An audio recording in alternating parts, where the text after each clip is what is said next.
should I try this time? I just like to make people smile. Try your luck betting on Jade?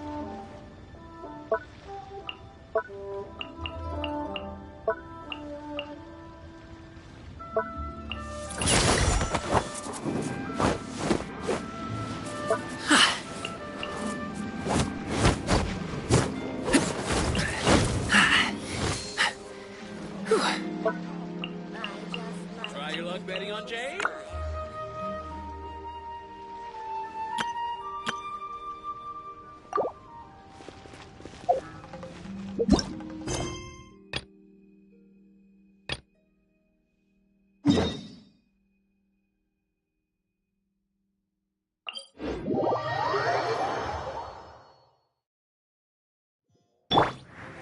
Quit following me.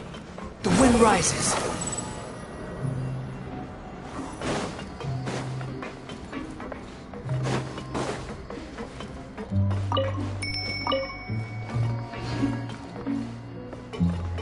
Huh. Squall and Fury. Huh. Too slow.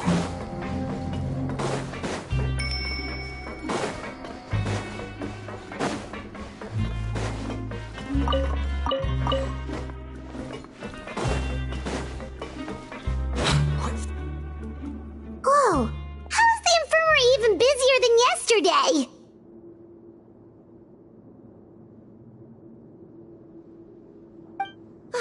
Good morning, Traveler and Paimon. I have a few people here for a checkup, so you might need to wait for a while. No problem. Anything we can do to help? There's a bit of a complicated situation here. I'm still getting to the bottom of it myself. You have to believe me. I'm telling the truth. You're in a medical facility. Keep it down. Please, listen to me. I'm not Gascon. I'm Uwe.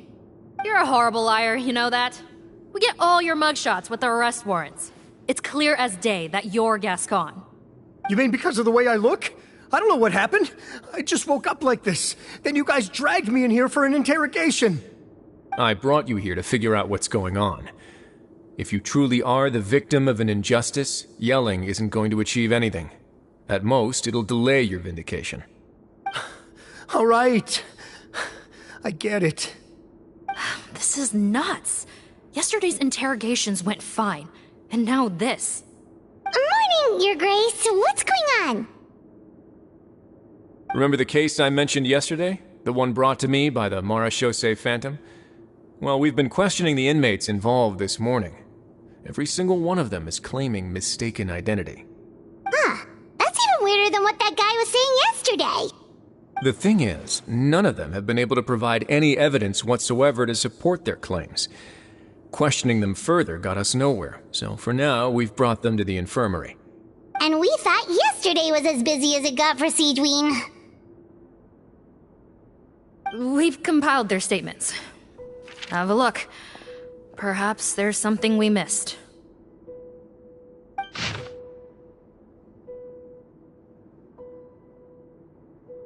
Wait. Release? Interesting. The inmates they spoke of in their statements appear to all be due for release today. I noticed that too. If that's their plan, they're underestimating us a little. Every serious offender claims that there's someone else who just so happens to be due for release today. And they're expecting us to go along with that. All the more reason to be cautious. Lumberzar, check the release list for today and make sure no one gets processed. We're gonna need an excuse, though. Just say we're out of forms, and that we're furiously printing more as we speak. I'm on it. It's conceivable that our group of serious offenders somehow found a way to switch places with inmates who are about to be released, so they can walk out right under our noses. We did consider that possibility. But I mean, just look at them. They match the warrants, period. How could there have been a switch? Only if they're dead ringers for the inmates due for release, I suppose. I gave you that name list yesterday to assist in your investigation. Did that help? Yes, the inmates' mugshots were attached to the list. The first thing I did was check for lookalikes, and I didn't find any. The only other thing that stands out to me is that their voices sound a little different today. But it's not exactly hard to put on a fake voice. Oh, really? What does our head nurse make of all of this? Give me a moment. I think I have a way to confirm whether there's been a switch. I know, it's not time to change your dressing yet, but please bear with me. Huh? Isn't that the guy from yesterday? This should be Honore. He has very severe facial ulcers, which require an operation in the hospital at the Court of Fontaine. I authorized him to leave the fortress for medical treatment under guarded escort. Yes, like I told you. I'm not Putton. I'm Honore. So there has been a swap. Well, I can see what happened in Potton's case, but how do you explain the other inmates? You're not telling me their souls switched bodies, are you? No, I believe it was their faces that got switched. The method is a bit like replacing a tooth. Take the bad tooth out, put a false one in. And actually, I think I can prove it to you. Traveler, Paimon, do you remember Eric from the other day? Yeah, sure do. Then you can be my witnesses. To start with, please fetch the inmate who claims to be Eric.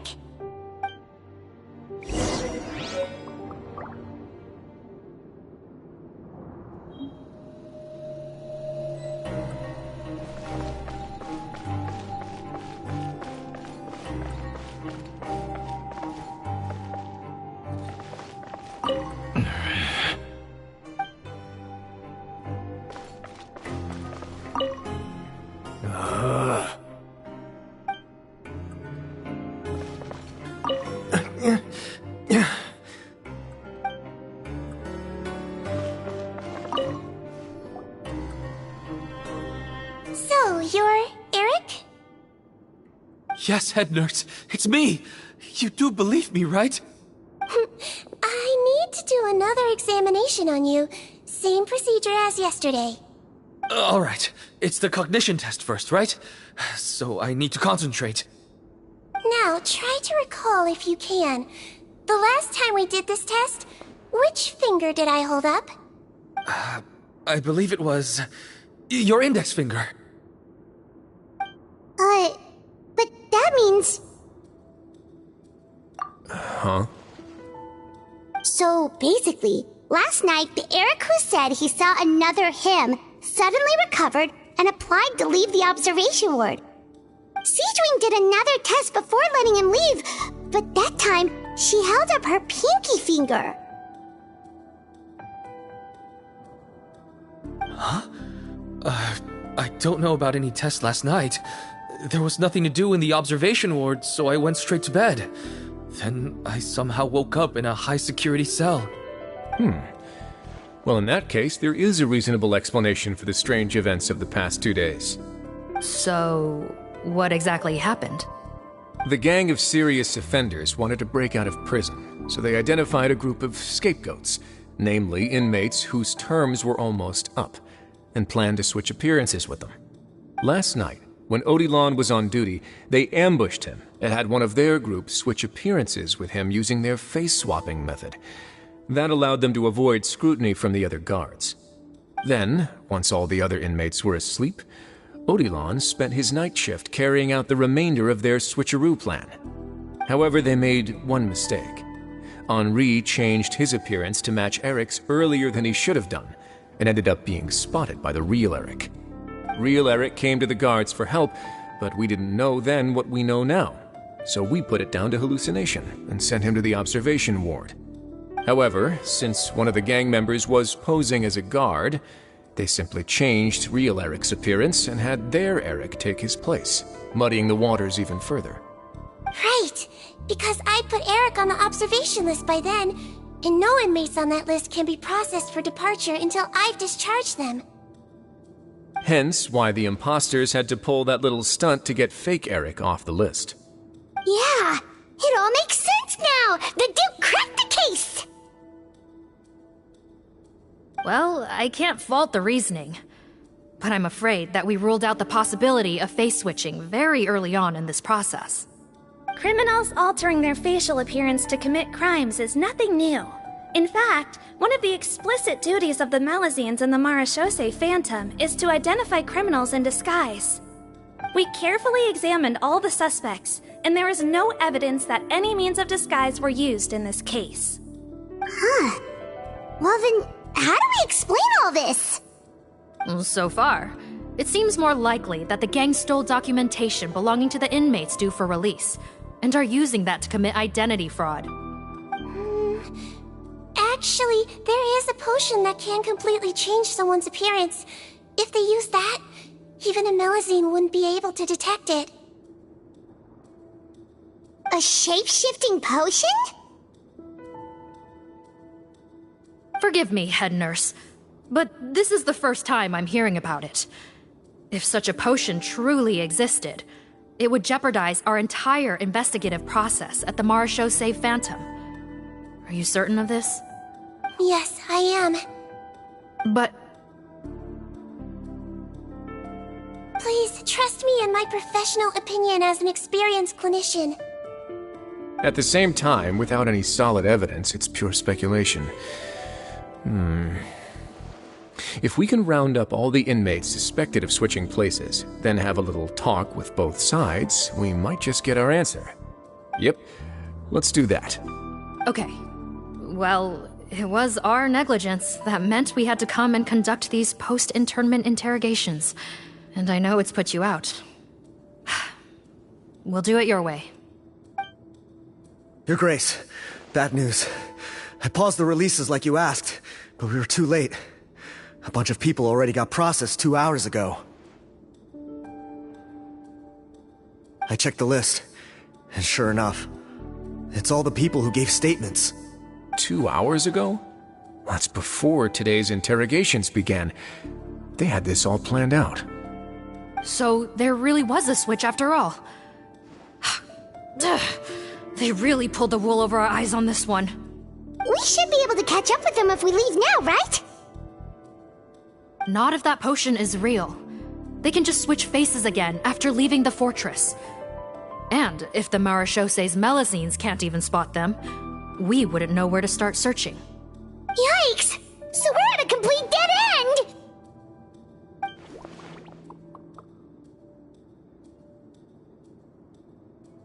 Well, technically there is one more lead we could follow up on. We were only able to arrest this gang thanks to the help of a researcher from the Fontaine Research Institute. I believe his name is Rawat. Oh? Rawat? Isn't that the handsome guy we met at that skincare promotion? Handsome? Maybe from a human point of view. I just remember that he specialized in potions. One of the crimes this gang is charged with is the manufacture and sale of illicit drugs. According to Mr. Rawat, they appear to have stolen technology he developed through his research and used it in their operation. At first, he thought it was a typical case of intellectual property infringement, and he tried to negotiate with them. But once he discovered their criminal operation, he reported them to the authorities. Thanks to his report, we were able to swoop in and arrest them all in one go. What a hero! Bet that took courage on his part. No doubt. This is worth following up on. As the one who snitched on them, it's highly likely that Rawat will be targeted by the escapees. That aside, since he's negotiated with them in person before, there's a chance he'll have some additional information for us. Understood, Your Grace. My team and I will head to the Fontaine Research Institute right away. In the meantime, please keep an eye on the face switch victims for us. Of course. Miss Morgane, I'd like to come along and help you catch these criminals. Huh? Why's that? Well, I'm the one who discharged the fake Eric last night, so I feel partly responsible. Don't say that, head nurse. Your focus was on the inmate's health, and rightly so. We can't ask you to help with arresting criminals. That's our duty. I also have a more personal reason. Potton is a patient of mine, and if I don't get a new batch of medicine to him in time, his condition will get much worse. Look, head nurse, I completely understand where you're coming from. But arresting criminals is dangerous business. And if anything happened to you, none of us can afford to take on that responsibility. Don't worry, I can defend myself just fine. You say that, but still. If I may, Miss Morgan, Sigewinne is the one who raised the potion hypothesis, and I'm sure she has far more expertise on the topic than your team. My suggestion would be to bring her with you. And if you really are worried for her safety, then...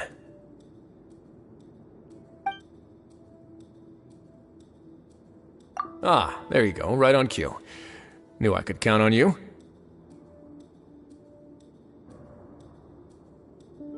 Okay. Well, since this plan has the Duke's blessing, far be it from me to refuse. We should head off immediately. Time is of the essence.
The wind rises.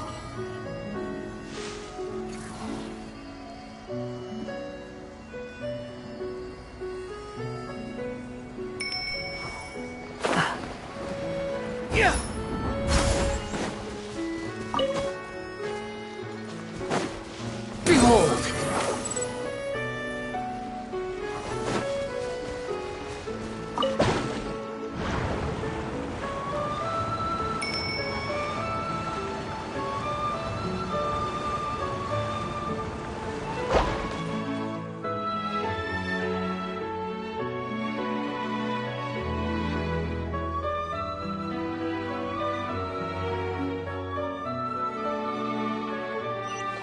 The wind rises.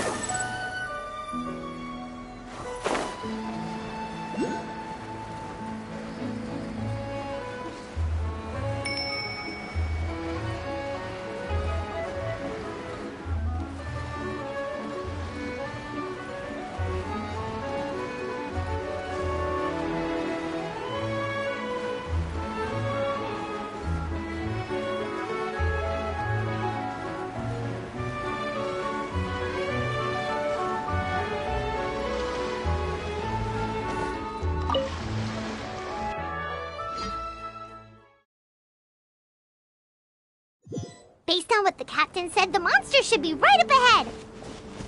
Let's go. Hopefully we're not too late.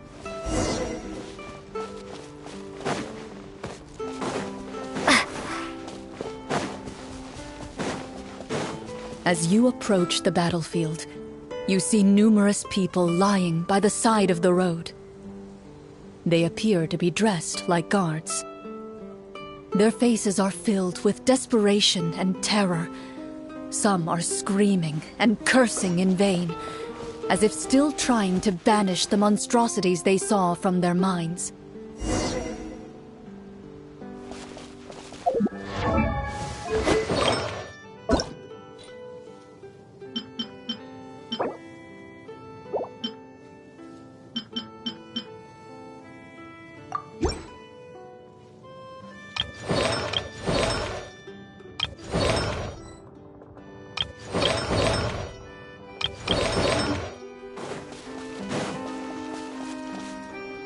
A few of the wounded look up at you in shock and disbelief. "Quick, leave this place. Turn around and don't look back," they yell.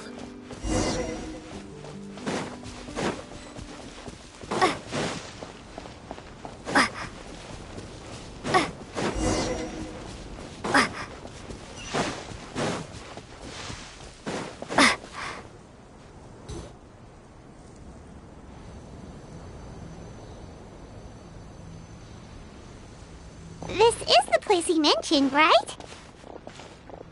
You see broken iron swords scattered all around you, and downed trees riddled with terrifying claw marks. All the signs point to one thing. A truly devastating battle just took place here. Be on your guard, everyone. The monsters might still be around.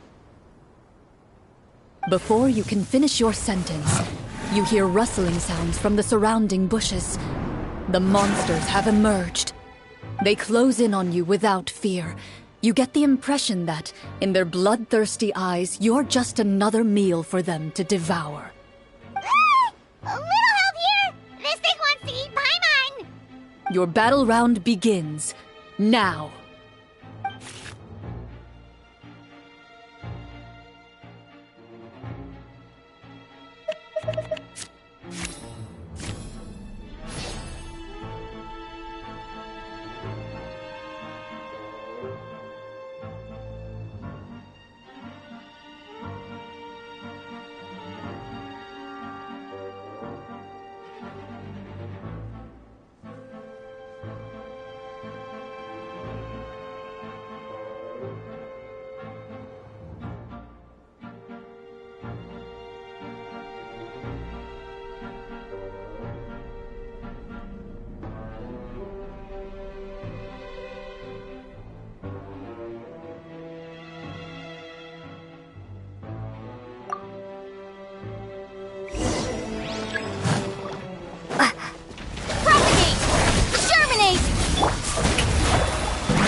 Here comes the finale. The next battle round begins now. Hey there! A proper send-off from the Steno. Scatter! The monsters let out a terrifying roar of anger and resentment before dissipating into thin air. Ugh, thank goodness it's over. We're lucky the Marachose Hunter class came with all those preset skill points. Otherwise, we would have been in some real trouble. I never knew the Fatometer even determines the amount of damage you inflict. If you get unlucky, isn't it just game over right then and there? That's part of the fun. The uncertainty of fate is what gives these games their appeal. Just as you begin to celebrate your victory, a suspicious lump on the ground catches your attention. A suspicious lump? Wait, could it be the thing that appears after every battle? I walk up to it, crouch down, and begin to carefully examine it. I've still got my right glove on, so it should be fine for me to touch it, right? As you investigate the mound, you discover that the exposed portion appears to be made of wood. It was previously obscured by the large form of the monsters. With the monsters gone, the small protrusion now awaits your discovery, poking out of the ground like a shy flower bud. Whoa, it's a treasure chest!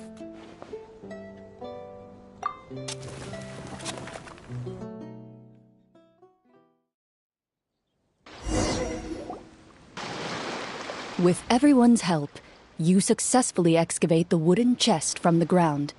Even without opening it, you can tell from the mora and jewels scattered around the chest that it must contain quite the fortune.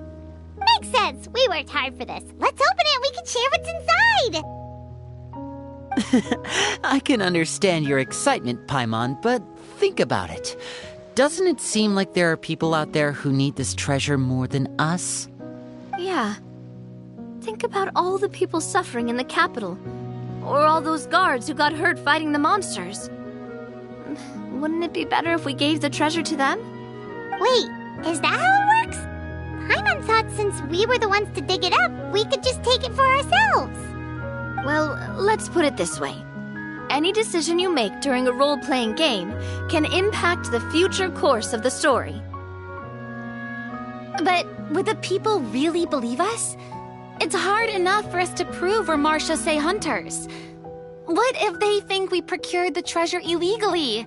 They might get even more suspicious of us. That's definitely something we should consider. Maybe we can come up with an explanation in advance. Well, if donating it could cause that much trouble, why don't we use it to buy some gear and fill up on good food? Then we'll be ready to fight even more bad guys.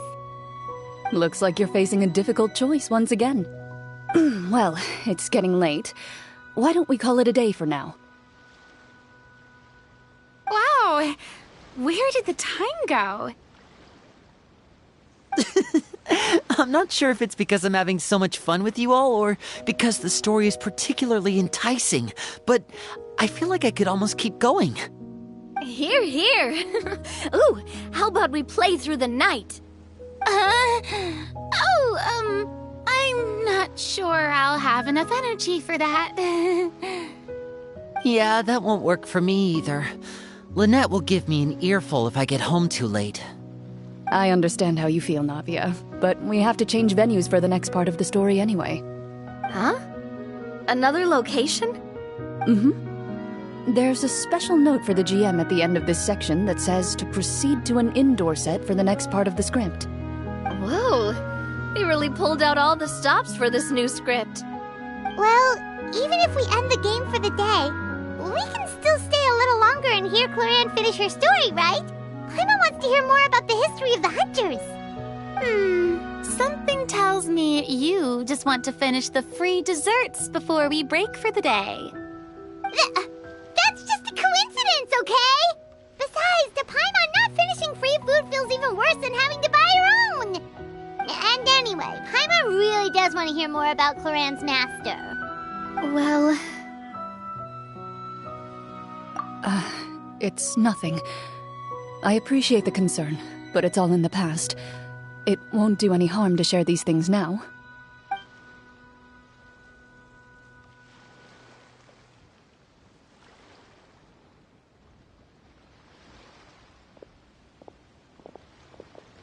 My earliest memories are of living with Master. According to her, she saved me from certain people of ill repute.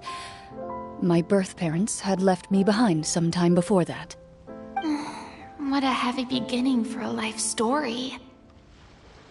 Master was a fascinating individual, if inexperienced in the ways of raising children. My first ever toy was a short sword. Although I suppose it wasn't so much a toy as something Master removed from her waist and handed to a noisy child in need of distraction. Oh, wait, so she handed an actual sword to a child? Isn't that dangerous? Did you hurt yourself? Of course I did. I cut my palm and bled quite a lot. But Master was not concerned. She just stood there and casually lectured me about it. See, that's what you get for not holding the sword properly, she told me. She then crouched down next to me and said, "Give me your hand. I'll teach you to bandage this wound. After that, it's time to learn how to truly hold a blade." Excuse me for asking this, Clorinde, but how old were you exactly when all this happened? Probably around, 3, give or take. 3? Isn't that when most kids are still struggling to hold a fork? As I said, Master was rather inexperienced in the ways of raising children. She believed trial and error was the best way to teach a child what they're capable of. I'm not so sure this is a question of experience. I didn't see anything wrong with her ways at the time. And anyway, children don't get to choose how they're raised. Oh, she did bring me back a pet from Liyue once. It was a Geovishap hatchling. A Geovishap hatchling? For a pet? That seems even more dangerous. What she said was this: make sure to get along, you two. If you really can't agree on something, just settle it with a fight. Whoever loses is the real pet. And how old were you when this happened? 5. Well, did you win? No, I lost. So you're saying you actually became the Geovishop's pet? Yes, but only for a week. By the end of that week, I defeated it in combat, and we've shared a cordial relationship ever since. That really doesn't sound like the kind of childhood someone should have. Later on, I gradually understood that Master most likely didn't know any other way to raise a child. She was a marechaussee hunter, but I never heard her bring up her own parents. Thanks to her, I learned how to navigate the forest by the age of 6, and could hunt monsters in the wild by myself the year after that. Even though the training she subjected me to was strict, she always made sure to take me traveling when she had the time. We met many of her friends during those days. That was also how I met Mr. Callis and his family. I still remember the first time we met. You were too scared to join our picnic and hid behind Ms. Petronia the whole time. I still hadn't really met many children my age at that time, so I didn't know how to interact with others. After that, though, you started coming over a lot. You loved challenging people to shooting competitions, remember? I don't think many members of the Spina ever beat you in one of those. I had a lot of fun during those days. I enjoyed them too. Oh, do you remember that one time we went exploring around the Spina together? We overheard Papa call your master Fontaine's Protector of Justice.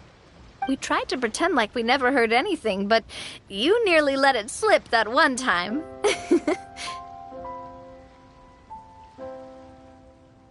Protector of Justice?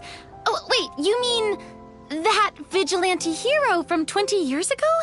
The one who was always active at night? Yep, that would be her.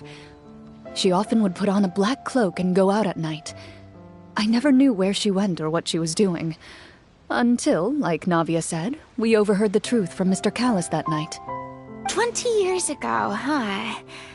I still remember the guards leaving all kinds of witness reports about her on Nervalette's desk. My apologies. Oh, there's no need to apologize. You had nothing to do with it. And anyway, everything she did was for a good cause. Although, calling herself the Protector of Order was a bit much. Especially when she deliberately operated outside the law. Huh? When did the Protector of Justice become the Protector of Order? Oh, she had a bunch of code names. I heard she would just come up with a name on the spot whenever she was asked. Later on, she probably got sick of answering those questions and decided to stick to just 2. The Protector of Justice and the Protector of Order. That sounds like her, all right. I bet she forgot which of the 2 she'd use by the time she got back each night. Well, she certainly sounds like a fascinating individual. With her strong sense of justice, it's no surprise her student followed in her footsteps. It's true. I always wanted to become like her. Someone powerful, independent, and with a strong sense of conviction. But...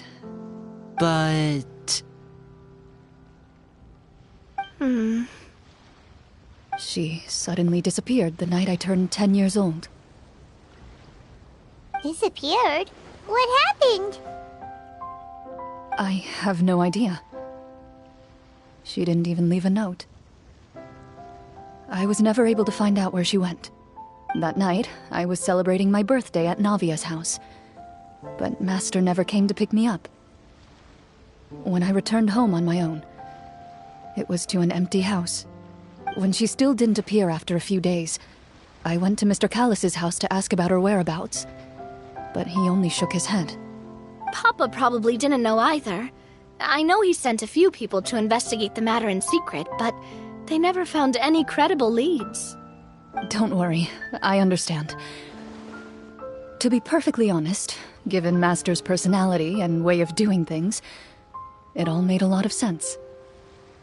If I had to guess, I'd say she probably used it as an opportunity to force me to become independent. Just like how, when a litter of kittens reaches a certain age, the mother willingly leaves them behind. Were you upset, Clorinde?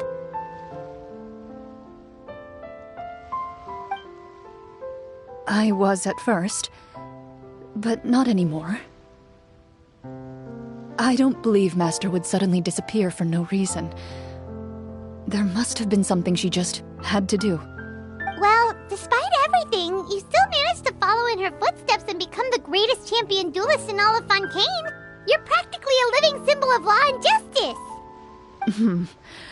I suspect my position would be far too by the books for her. Master always did whatever she pleased. But you're right. I suppose I do take after her in some ways. Who knew Clorinde had such an interesting past? I never had the chance to ask her about it before. And I wonder if Clorinde's master were the champion duelist back then, would that duel against Mr. Callus have gone differently? Oh no.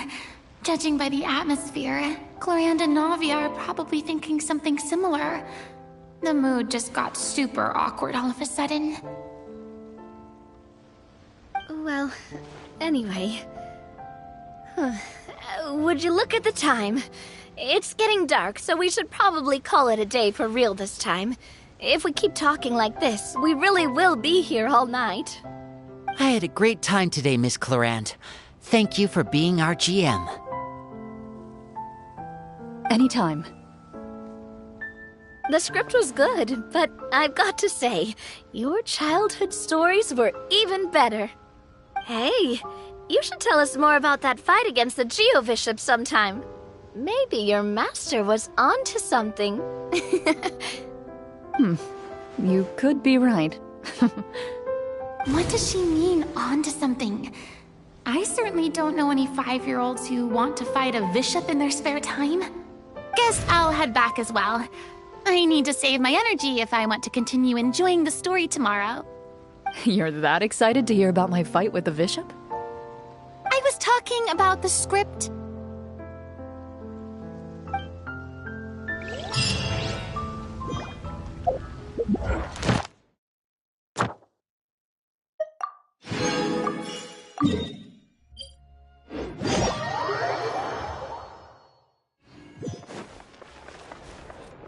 Ad Astra. Thank you for completing. Ad Astra.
Squall Fury!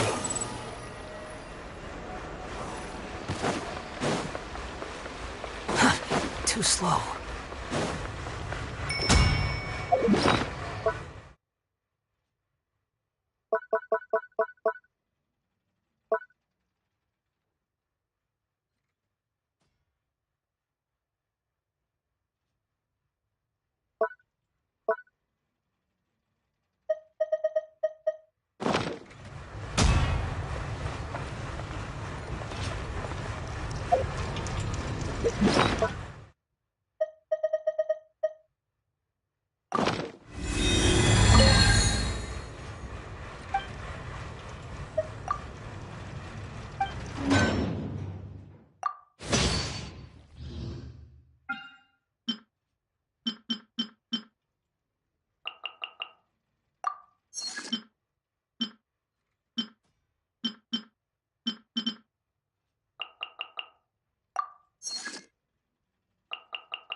This realm...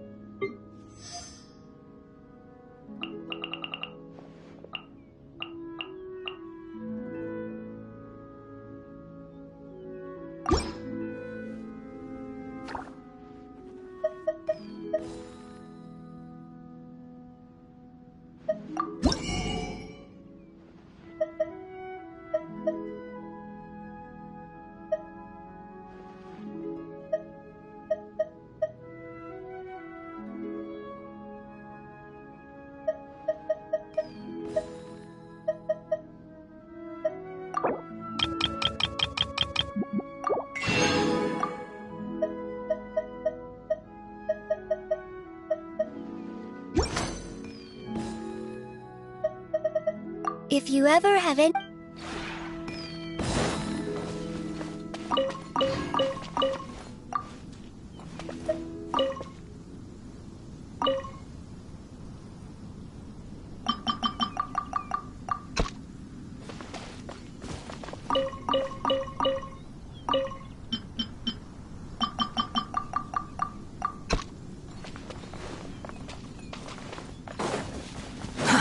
Too slow.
Hi there. Aw, seeing you so...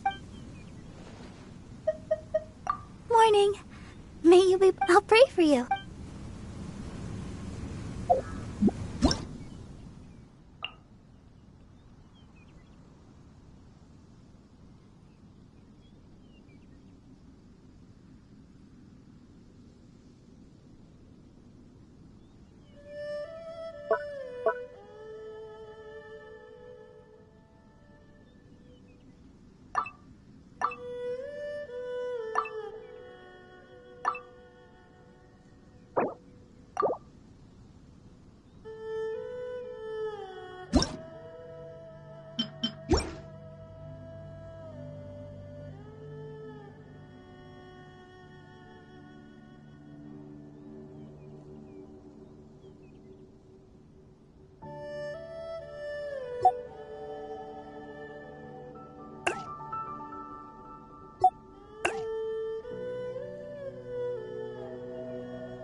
Wretched vermin!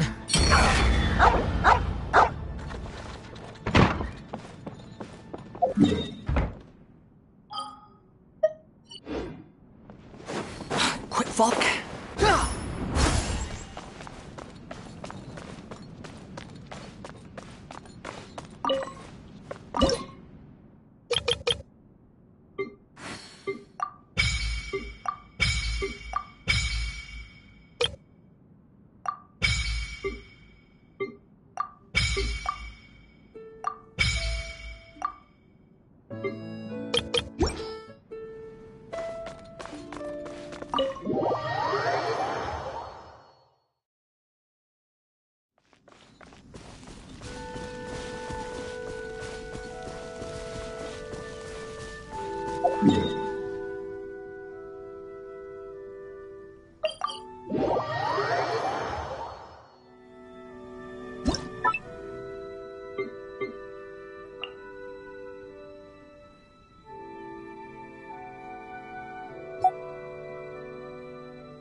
Too slow.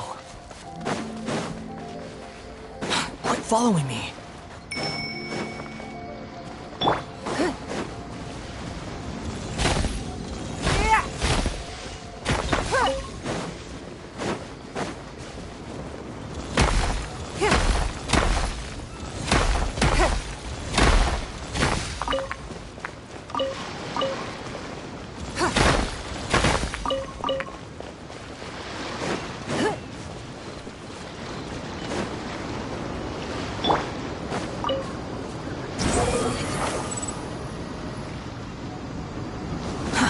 Too slow. Quit following me.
Settle down! Let the mighty be humbled!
Silence!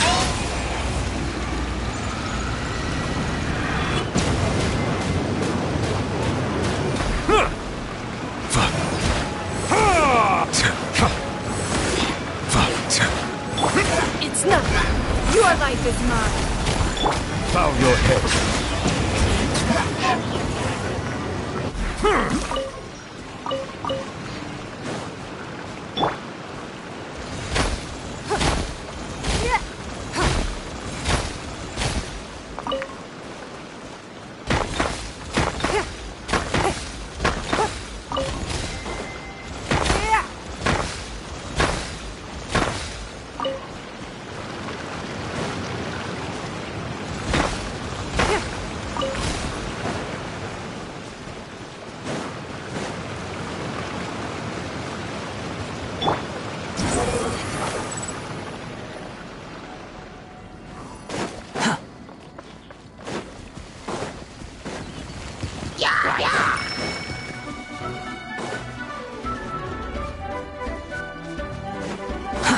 Too slow. Squall and Fury!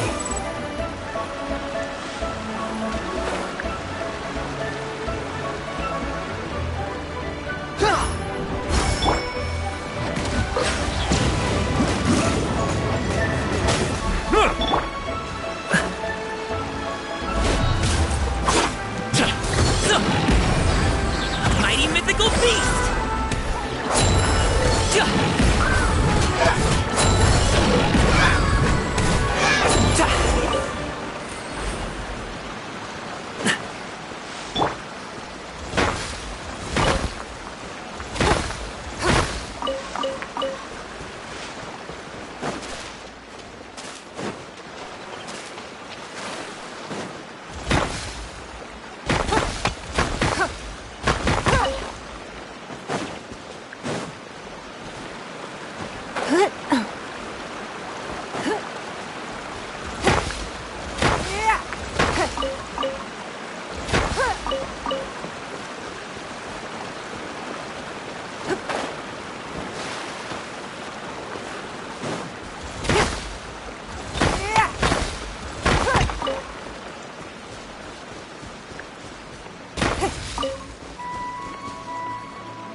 The wind rises.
Silence! Be sanctified. You can't run from death.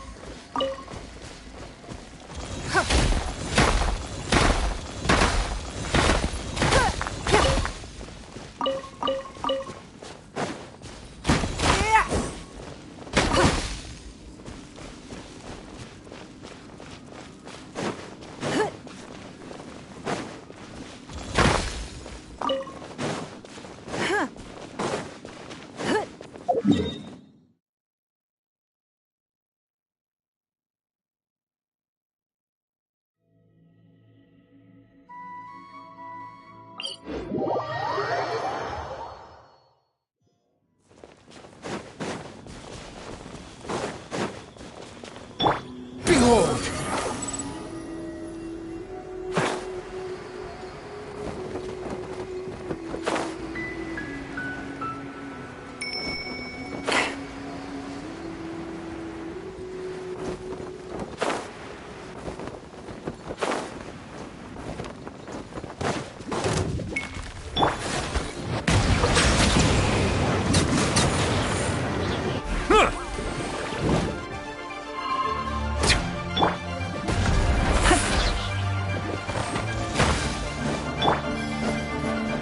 Bow your head. The tides beckon.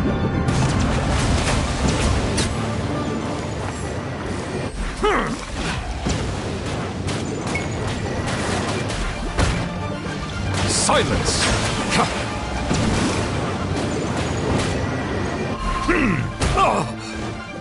Don't waste my time.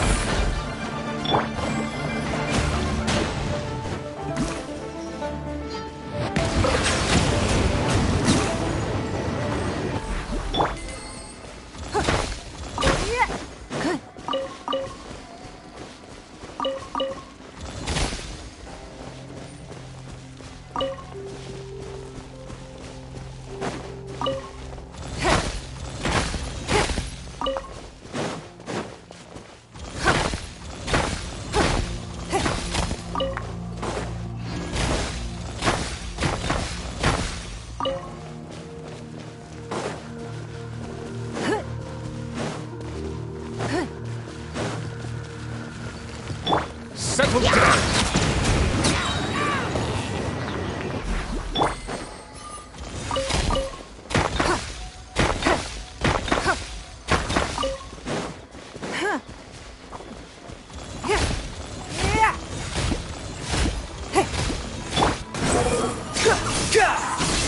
Bow your head.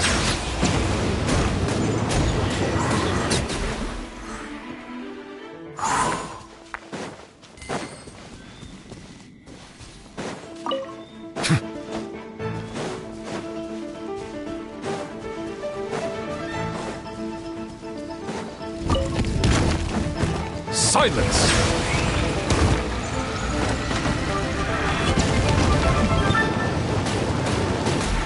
Be sanctified.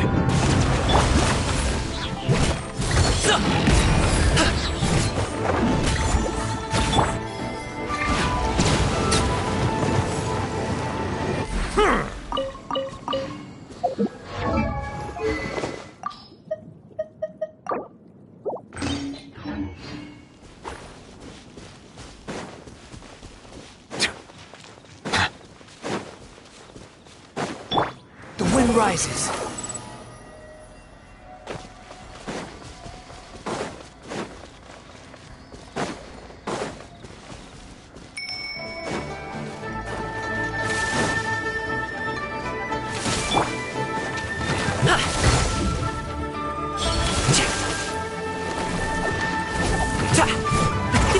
Many happy returns!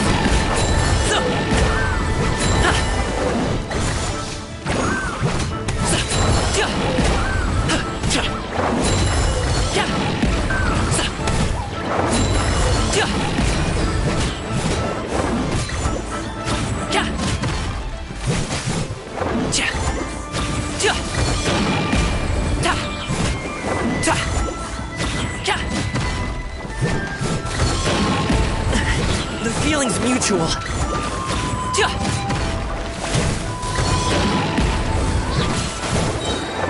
Mighty mythical beast!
Give up. Fire. Settle down! Let the mighty be humbled!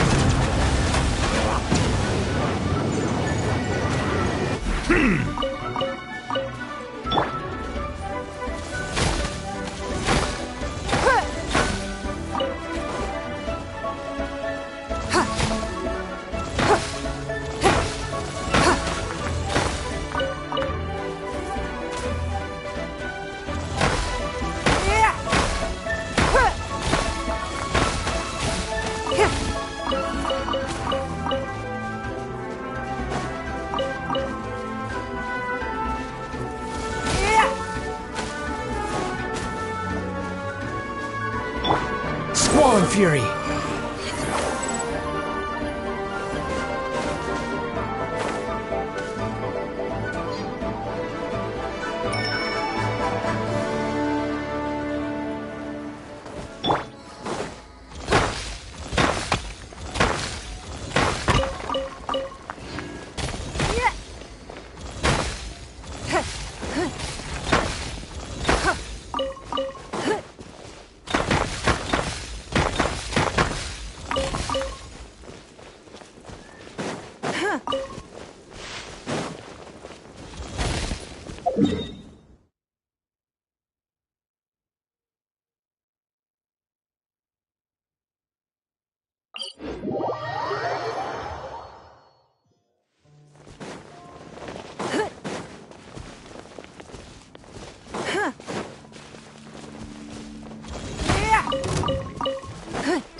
Behold! Bow your head.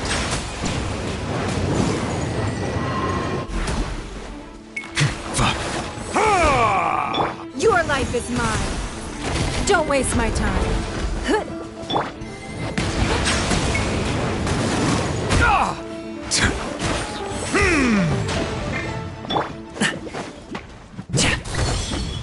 Up to it, Manzai!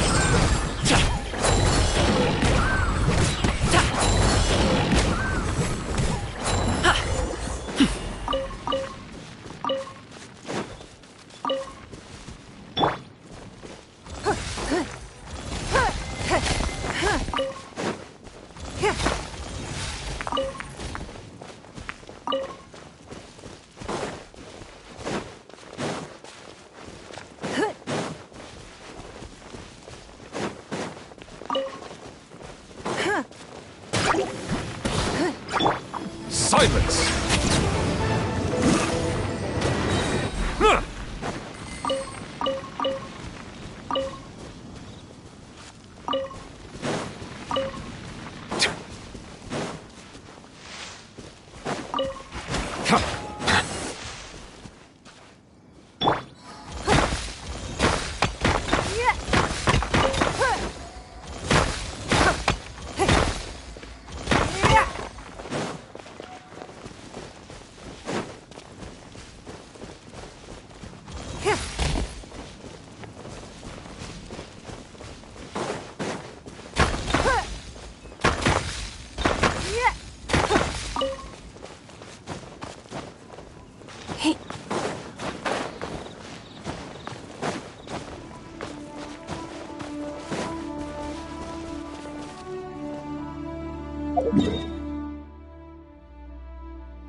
too slow.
Be sanctified.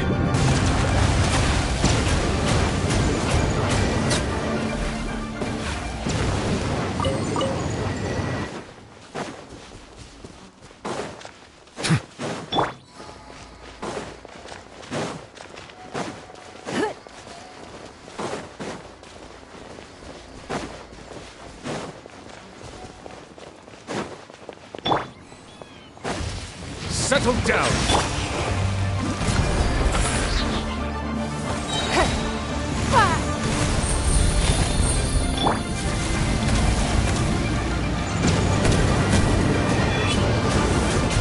Bow your head.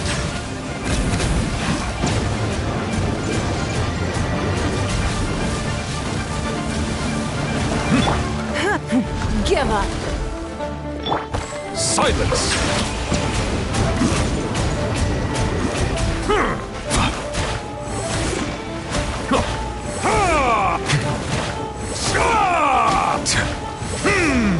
Settle down.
Let's go meet up with the group! Paimon's really looking forward to today's story.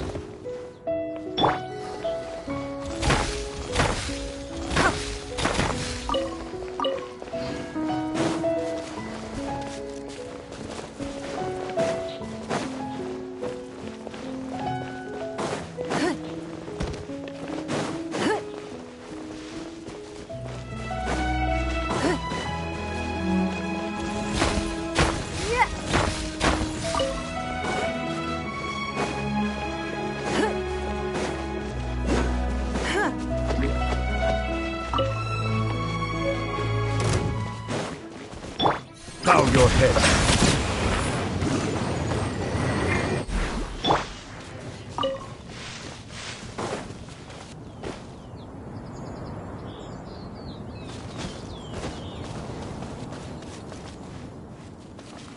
rises.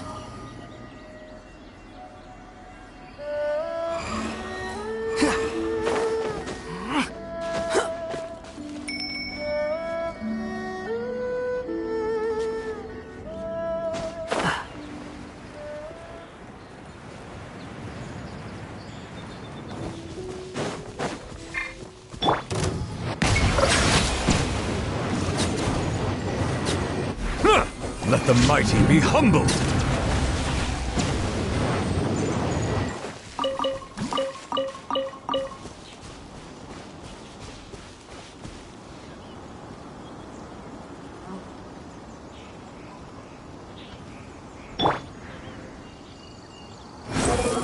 Search for it.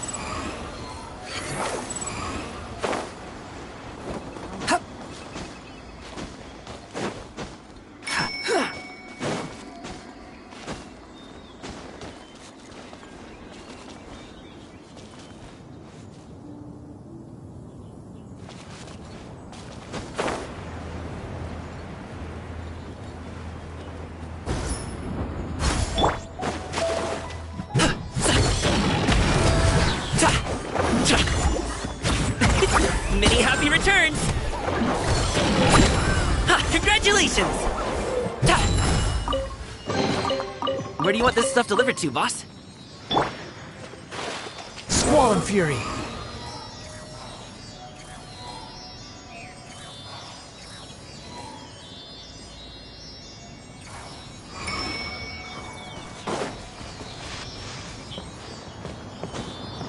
Behold!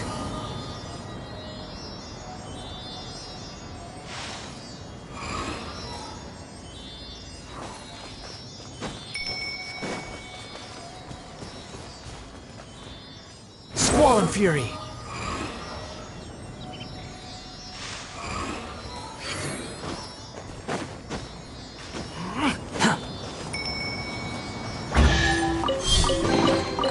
Unnecessary. The wind rises.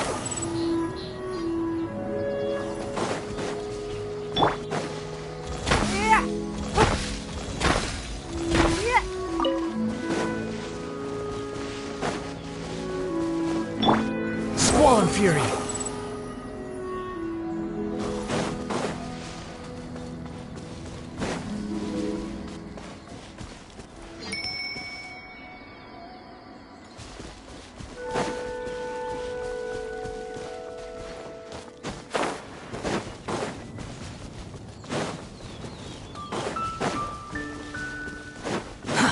Too slow. The wind rises.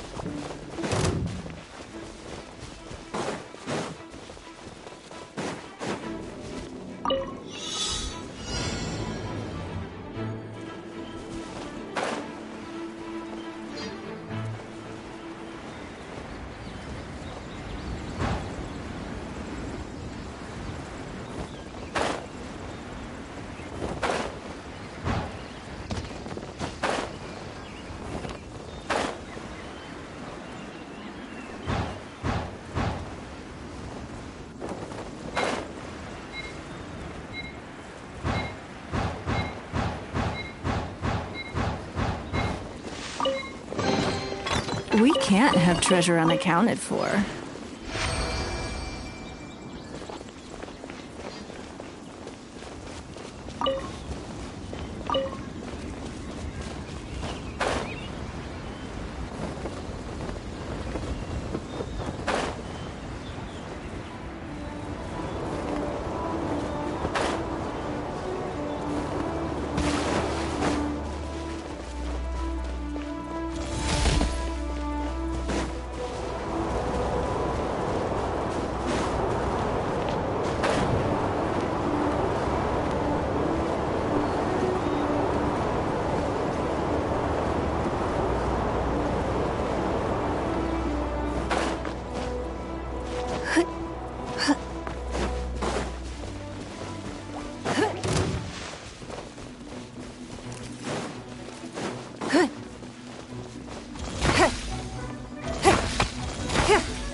Your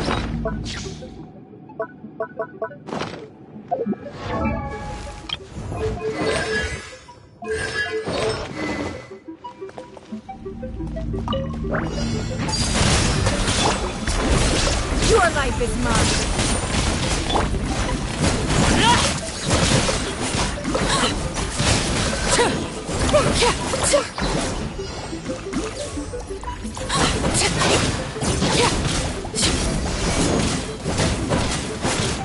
Overruled. Don't waste my time.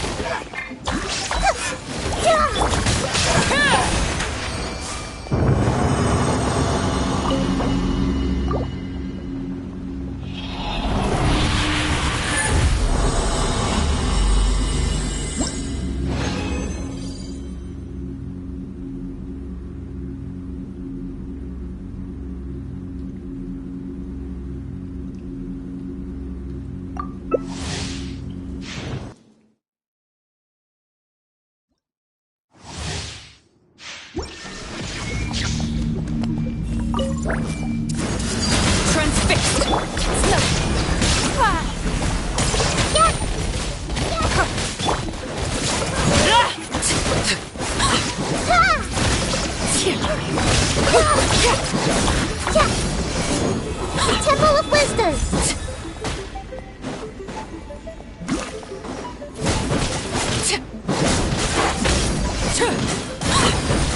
Laid bare.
Snow isn't...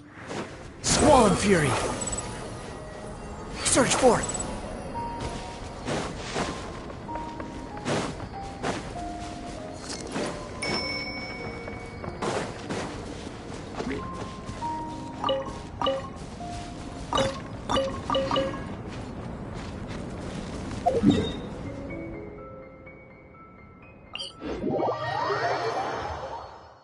Fundamentally speaking, there's little difference between snow and rain, yet people lavish praise only upon the former. Fate can be truly arbitrary.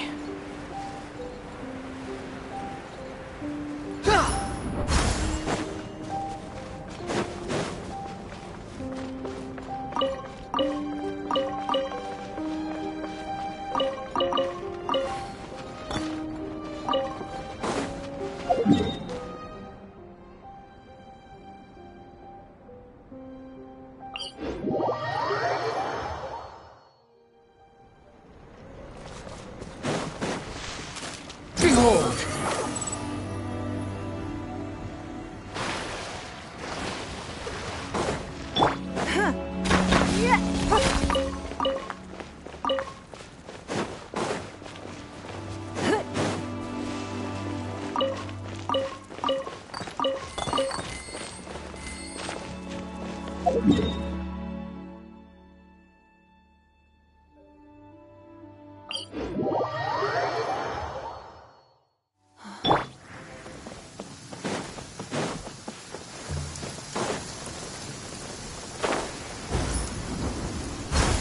Quit following me.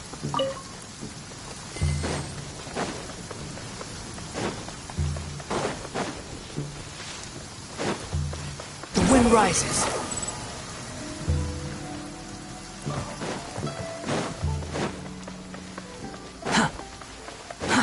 Too slow.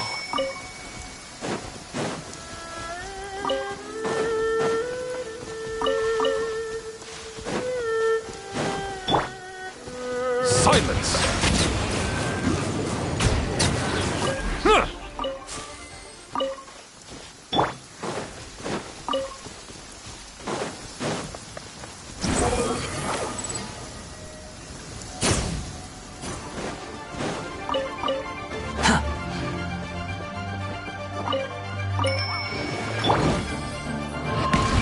An oversight on my part.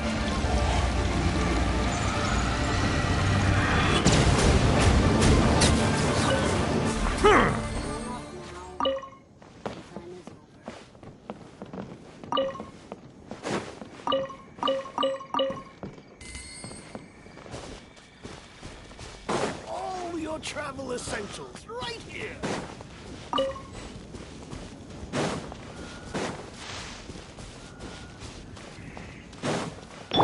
Behold!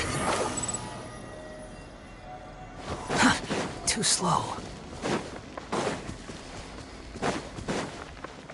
The wind rises.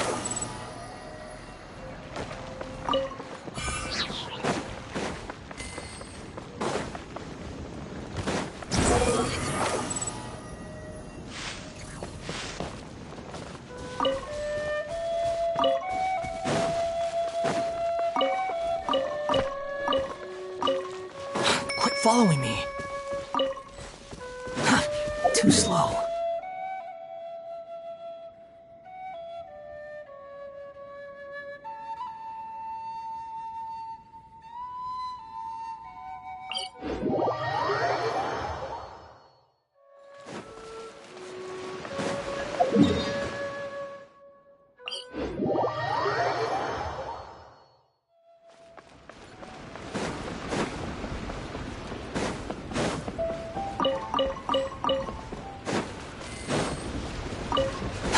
Squall and Fury.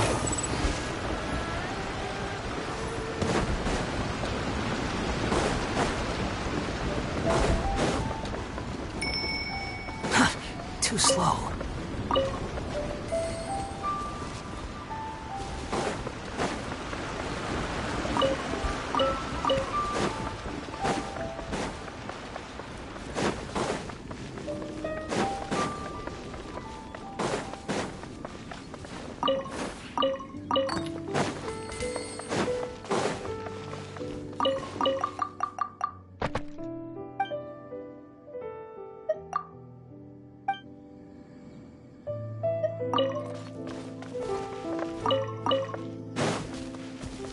Quit following me.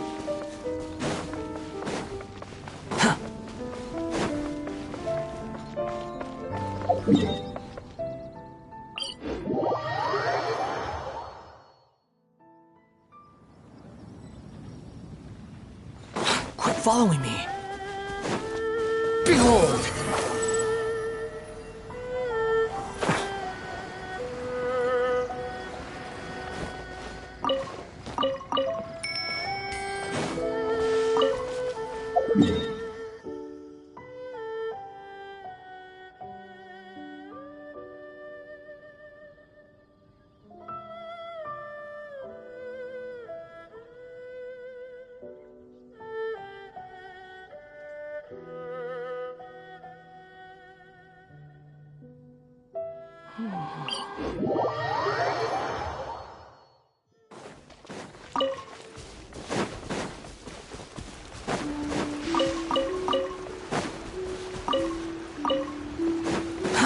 Too slow.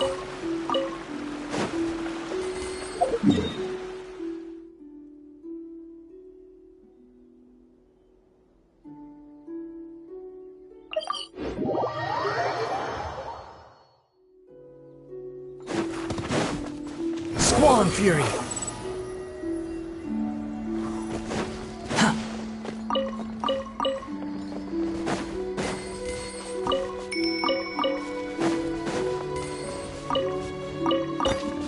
Quit following me.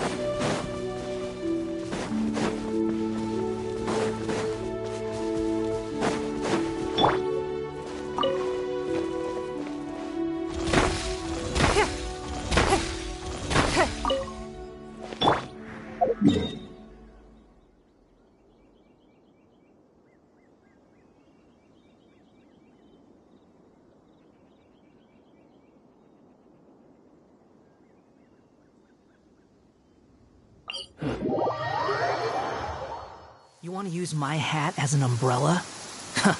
The audacity. Behold!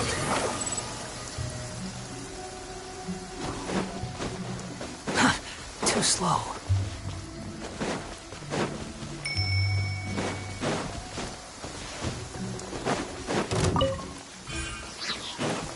That's it.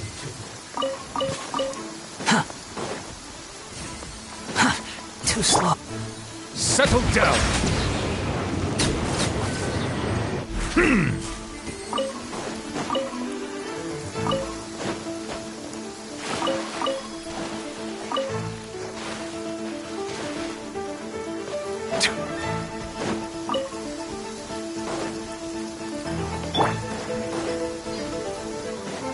Quit following me.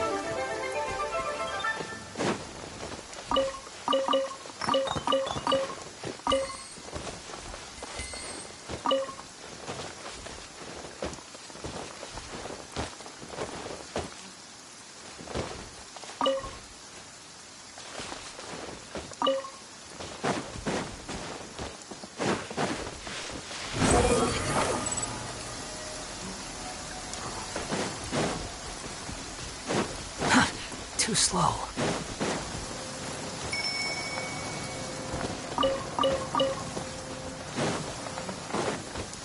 Squall Fury!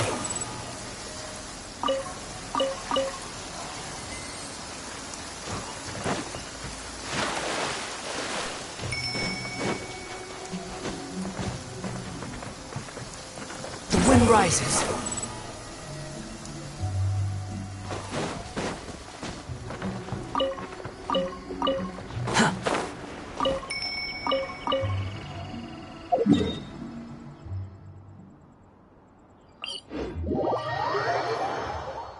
You're so happy just to see the sun again. How childish.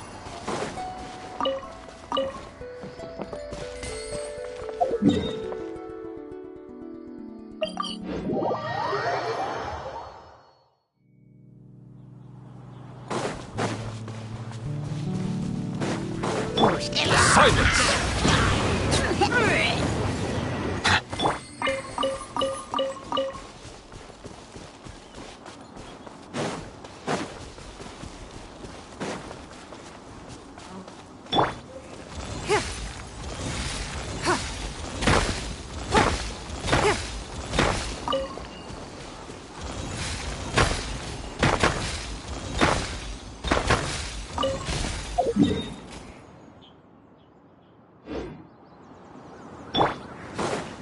Squall Fury!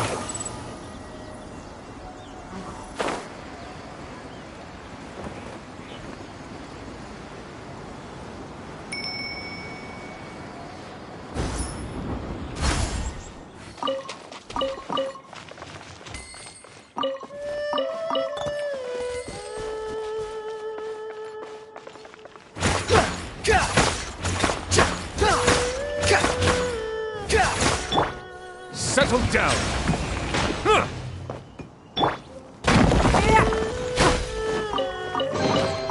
A keen eye. Quit following me.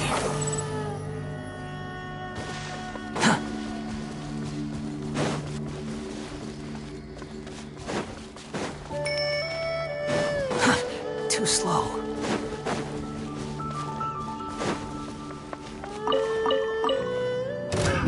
Another test. Quit following Suffocate. me. Too slow.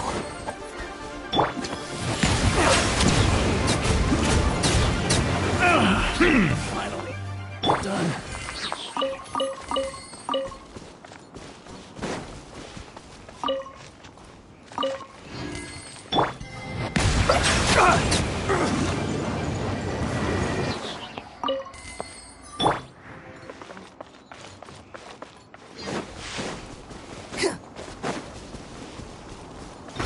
Search for it.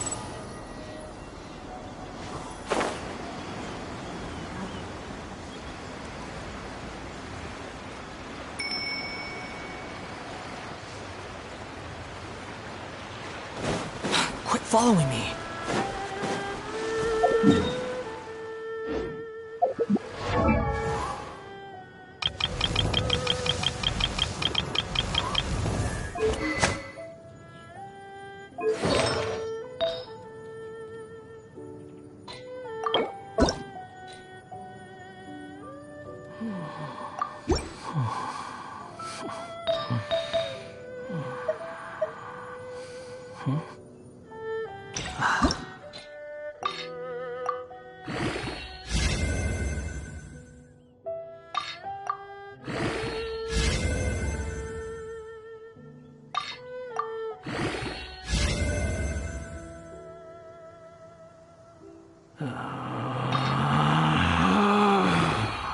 Relax.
Take it and have fun.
There's no such thing as pure freedom in this world.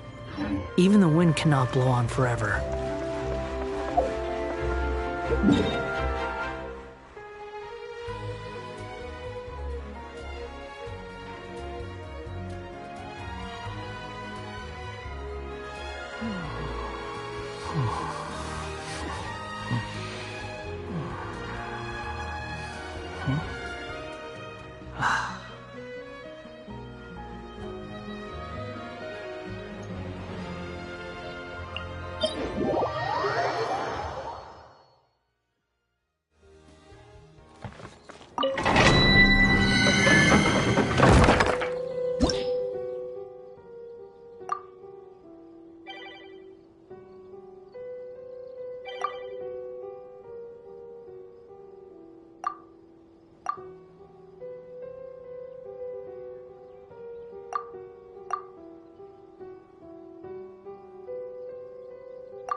Too slow.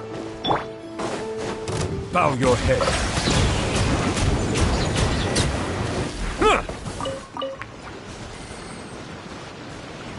Be sanctified.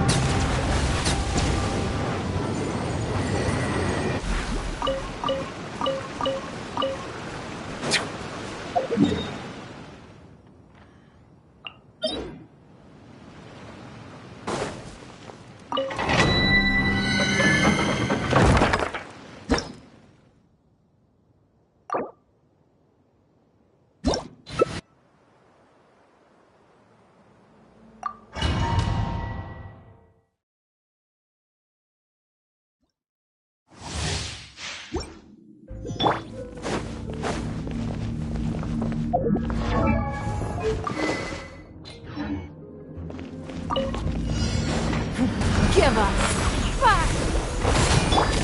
Settle down!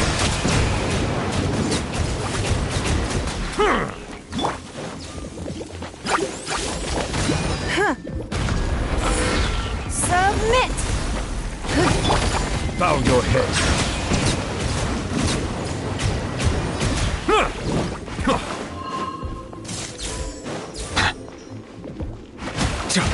It's nothing. Fire! Silence! Let the mighty be humbled! Over here! Let me amuse myself a little. Bow your head.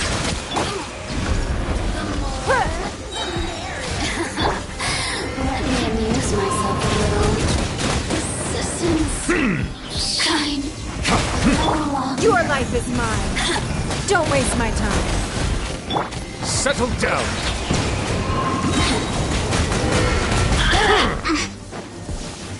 Be sanctified.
Melusines are beautiful creatures.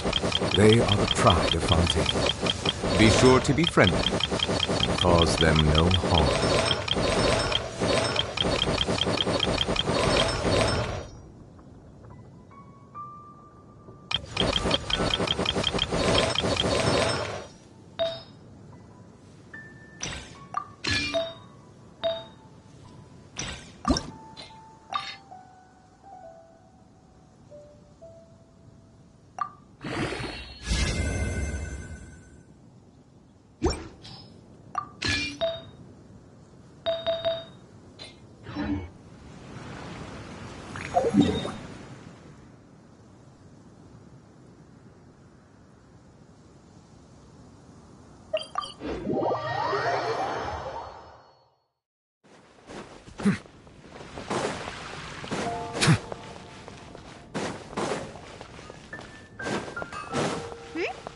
There's a player nearby!